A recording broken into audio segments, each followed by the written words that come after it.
আসসালামু আলাইকুম, কেমন আছেন আপনারা? আশা করি ভালো আছেন। আলহামদুলিল্লাহ আমিও ভালো আছি। আজকে একটা বড় ইলিশ মাছ বের করে নিলাম, আর এদিকে ডাল রান্না করে নিতেছি। আমার শ্বশুর ডাল পছন্দ করে, আর আমার শ্বশুর শাশুড়ি আসার পর থেকে আমি একটা ইলিশ মাছও রান্না করি নাই, তাই আজকে ইলিশ মাছ রান্না করব।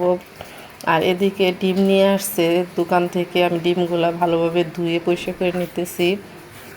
ডিমগুলো না ধুয়ে রাখলে সিকবাতের বাবা রাগ হয়, তাই আমি ডিমগুলো ধুয়ে নিতেছি, আর ধুয়ে রাখলেই ভালো হয়। আর এদিকে পুঁই শাক নিয়ে আসছিল, পুঁই শাকগুলো বেছে ধুয়ে আমি সিদ্ধ করতে বসাই দিয়েছি। আর এতে চাল কুমড়া দিয়ে আমি ইলিশ মাছ রান্না করব। চাল কুমড়াটা কেটে নিছি, আর এই চাল কুমড়া দিয়ে ইলিশ মাছ খেতে অনেক ভালো লাগে। আর ইলিশ মাছের ডিম ছিল, আর ইলিশ মাছটা অনেক মজার ছিল। আমি আজকে এইভাবে ছোট ছোট পিস করে ইলিশ মাছটা কেটে নিলাম।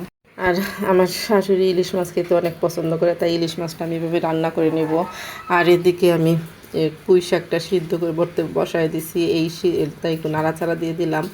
আর এদিকে আমি ইলিশ মাছ রান্না বসায় দিছি। ইলিশ মাছটা আমি কষিয়ে নিচ্ছি, কষিয়ে নিয়ে পর রান্না করে নেব।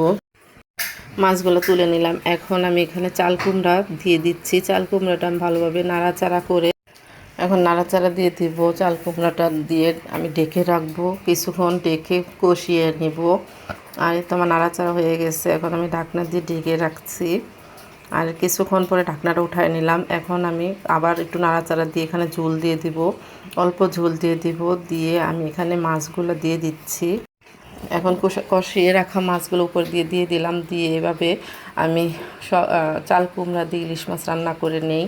এখন আমি আবার ঢাকনা দিয়ে ঢেকে রাখবো কিছুক্ষণ। আর এদিকে আমি পুঁই শাকটা তেলে দিয়ে দিচ্ছি। পুঁই শাকটা তেলে দিয়ে আমি এভাবে ভেজে নেব ভালোভাবে, যাতে পুঁই শাকে কোনো পানি না থাকে। কারণ পুঁই শাক ভাজি খেতে আমার অনেক ভালো লাগে। কার কার এরকম পুঁই শাক ভাজি খেতে ভালো লাগে অবশ্যই কমেন্টে জানাবেন।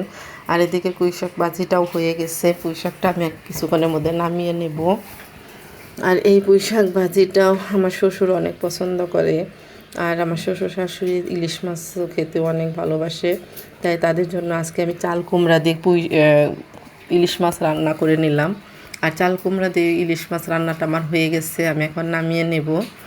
নামিয়ে আমি রেখে দেব, কারণ দুপুরবেলা আমার শ্বশুর শাশুড়ি আমার যার বাসায় খাবে, তাই তারা রাত্রে খাবে।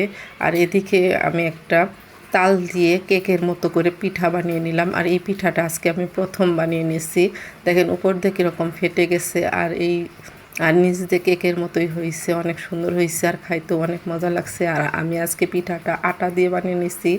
চালের সঙ্গে নারিকেল, দুধ, চিনি দিয়ে আমি তারপরে আটা মিশিয়ে আমি এরকম করে বানিয়ে নিয়েছি পিঠা। আমি এই পিঠা আজকে প্রথম বানিয়েছি, আর খেতেও অনেক ভালো লাগছে। দেখেন কত সুন্দর হয়েছে। আর সন্ধ্যার সময় সিকবাতের বাবা ব্রেড খাচ্ছে জেলি দিয়ে, সিকবাত হাবিবাও খাচ্ছে, ওরা খেয়ে পড়তে বসবে। আর সিকবাতের বাবাও খাচ্ছে, বলতেছে আমার সন্ধ্যার সময় খিদা লাগছে, তাই ও ব্রেড খাচ্ছে। আর এখন আমি পিঠাটা আরও টুকরো টুকরো করে কেটে আমার শ্বশুরকে খেতে দেব। শ্বশুরের কাছে অনেক ভালো লাগছে। আজকের ভিডিওটা কেমন লাগছে অবশ্যই কমেন্টে জানাবেন, আর একটা লাইক আর শেয়ার দেওয়ার পাশে থাকবেন। আসসালামু আলাইকুম।